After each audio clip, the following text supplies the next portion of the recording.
bonjour, merci d'être avec nous sur France 3 Alsace. Un programme très riche vous attend autour de notre Stammtisch. Isolation, végétalisation, tout cela n'aura plus de secret grâce à notre première invitée, Aurélie Desvents. Bonjour, vous êtes venue nous présenter un produit d'une entreprise alsacienne. Quel est ce produit? Bonjour, les toitures végétalisées Sopranature. Sympa la prairie sur ton toit? Ça s'appelle un toit végétalisé et c'est génial. 52% des Français estiment que la protection de l'environnement est prioritaire et sont prêts à changer leurs habitudes pour agir. Ouais. Et si on commençait par le toit? Car un toit végétalisé, ça n'a quasiment que des avantages. Hiver comme été, il procure une isolation entièrement écologique et très efficace, qui fait chuter votre consommation énergétique de 30%. Sans parler de l'isolation phonique, 50% de réduction sonore. Et pour l'environnement et la santé, c'est top. Avec ces plantes qui absorbent les particules fines, les gaz polluants et fixent les poussières atmosphériques et les pollens, il réduit la pollution. Il permet la rétention et l'épuration des eaux pluviales et limite le réchauffement urbain. Utile en cas de canicule. Par-dessus le marché, c'est un véritable refuge de biodiversité. Oh, une abeille! Installer une toiture végétalisée ne nécessite que deux conditions: que votre pente de toit n'excède pas 35 degrés et que votre structure puisse en supporter le poids. Comptez un minimum de 5 cm d'épaisseur et un prix d'au moins 40 € au mètre carré. Il existe même des kits à poser soi-même. Sachez enfin que végétaliser son toit lui permet de durer 2 fois plus longtemps en le protégeant des variations climatiques. Alors, on se met de la verdure sur la toiture ? Et une entreprise alsacienne est très bien placée sur le marché mondial pour l'étanchéité, l'isolation et la végétalisation. C'est Soprema. Aurélie Desvents, rebonjour. Les toits végétalisés, c'est l'avenir ? Oui, c'est l'avenir pour plein de raisons, celles évoquées pendant le reportage, et puis surtout parce que ça rapporte la nature en ville, de la biodiversité. Est-ce qu'il y a beaucoup d'entretien pour les toits végétalisés? Parce qu'on sait que ça coûte quand même plus cher qu'un toit classique. On a des plantes sur le toit, mais est-ce qu'après, il faut faire venir le jardinier et qu'il prenne les cordes pour monter et entretenir le toit? Comment ça se passe? Un toit classique aussi doit être entretenu pour que, par exemple, les feuilles qui tombent ne bougent pas les gouttières. Donc oui, il y a de l'entretien pour une toiture végétalisée, mais c'est pour qu'elle garde toutes ses qualités. Alors ça fait 30 ans en fait que vous faites déjà des toits végétalisés, c'est pas quelque chose de totalement nouveau chez Soprema. Est-ce que ça vieillit bien? Ou est-ce qu'il faut les changer? Est-ce que c'est différent d'un toit classique, bien sûr? Ça vieillit bien quand c'est bien entretenu, en fait, puisque les plantes se régénèrent, les toitures accueillent des variétés spontanées.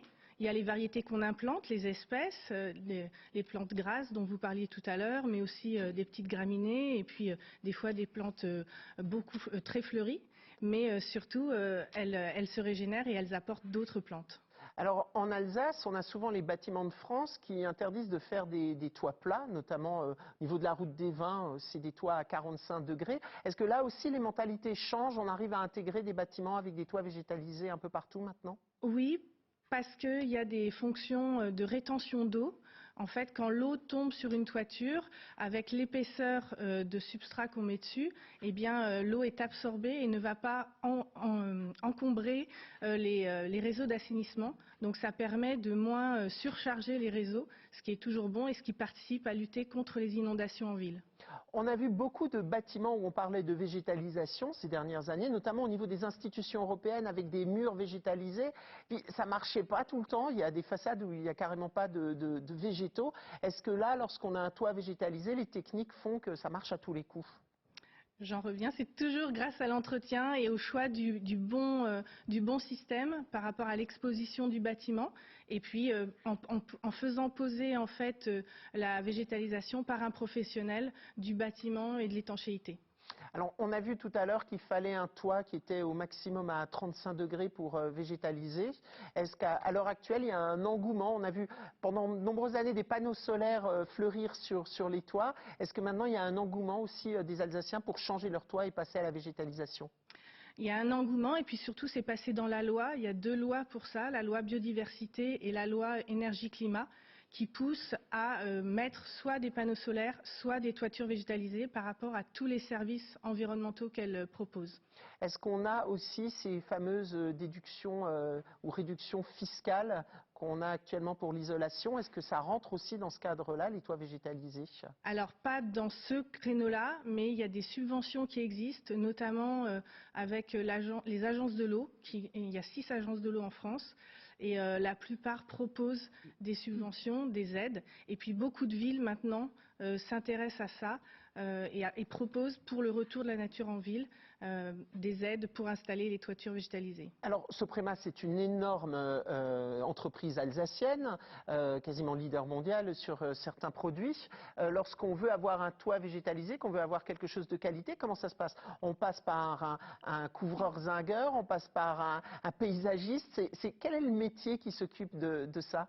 Alors, on peut se renseigner déjà à l'ADIVET, qui est l'Association française de développement des toitures et des façades végétalisées, et interroger en fait un étancheur, puisque les architectes, quand ils écrivent la description du bâtiment à construire, ils le mettent dans le lot étanchéité en étanchéité végétalisée.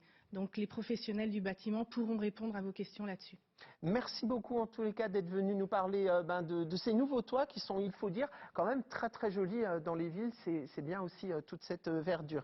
Si vous avez besoin d'aide et si vous avez besoin de sous, moi je vous conseille quand même de prendre la carte de la personne qui est à côté de vous, parce que chez Soprema, ils aiment bien aussi de temps en temps sponsoriser les choses culturelles. On se rappelle de ce mammouth qui était à côté de la cathédrale de Strasbourg et qui maintenant est carrément dans vos locaux, il me semble. Alors, Soprema est toujours attaché au territoire alsacien, ça c'est une certitude.